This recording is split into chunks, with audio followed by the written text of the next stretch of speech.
چل د شرارت یعنی ضرور در پکشته دی. چل د شرارت یعنی ضرور در پکشته دی. یا که شرارت نوی غرور در پکشته دی.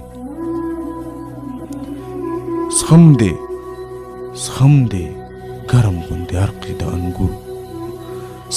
سخم دی گرم غوندې عرقې د انګورو. کیف در پکشته دی او سرور در پکشته دی. سخم دی گرم غوندې عرقې د انګورو. کیف در پکشته دی او سرور در پکشته دی. خلق لکه مونځ دی ملاقات ادا کوینه.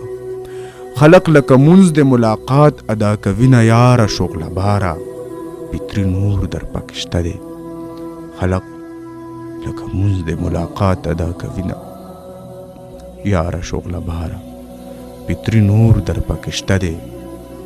زړه د چا په زړه دی چې تصویر رازوړن نشو.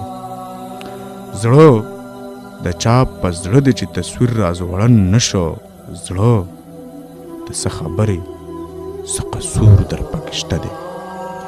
زړه د چا په زړه دی چې تصویر رازوړن نشو. زړه د څه خبرې څه قصور در پکشته دی. یا به زخر سکې یا به په دار خیج بریاله.